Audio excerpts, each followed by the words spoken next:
gonna go to the island?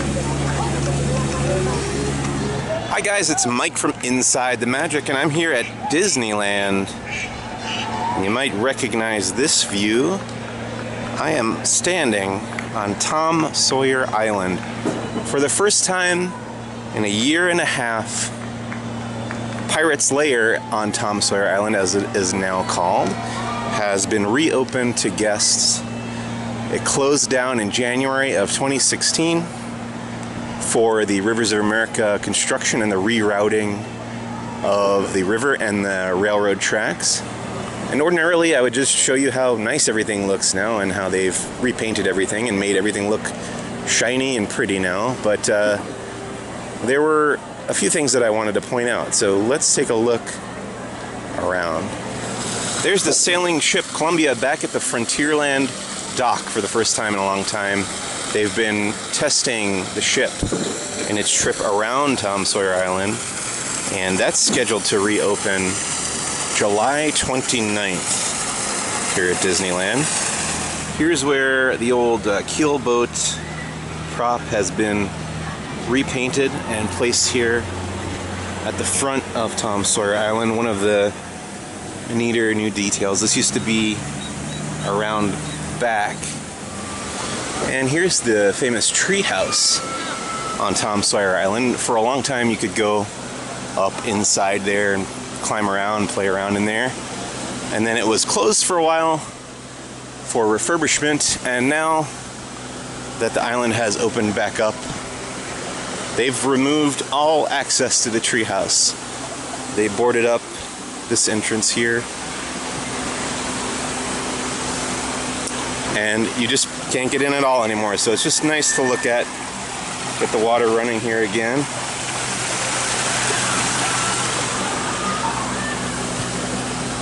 But at this point, and probably for the rest of Disneyland's life, this is just going to be something nice to look at. Here are the remnants of the mine train through Nature's Wonderland ride. Over there you can kind of see the tracks. Pretty happy that they have kept some of this intact. Back when they announced what was going to happen with Star Wars Land, I was worried that some of these would go away, some of these relics from a different age of the park. And now we're getting to the very exciting part. This is some of the stuff that we hadn't seen before today. And we're looking here at the new trestle for the Disneyland Railroad, heading along the backside of Rivers of America and Tom Sawyer Island. It comes out here kind of onto the water and then turns left right about there to go back toward the south side of Star Wars Land. And there's kind of a berm, as you can see, behind the railroad tracks that blocks view of Star Wars from passengers on the train. A lot of nice new rock work over here. And here's another view of that same rock formation under construction currently.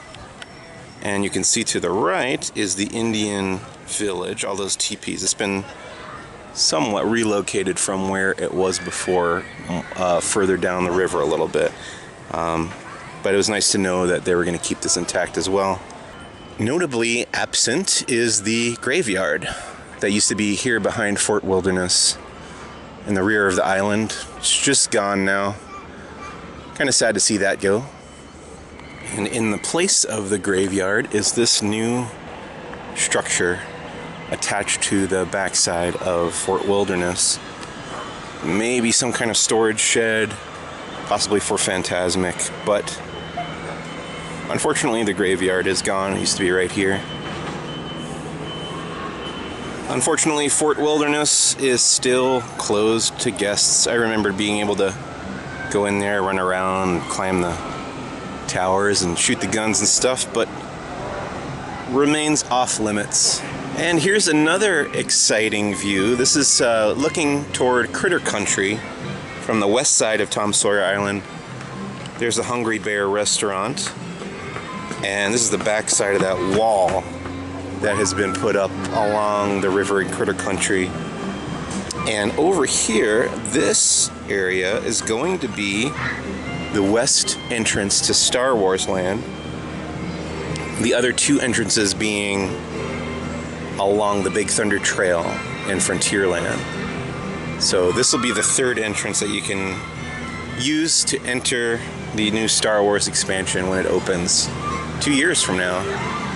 So that's it here from Tom Sawyer Island at Disneyland. Like I said, everything looks nice and new and shiny with new coats of paint.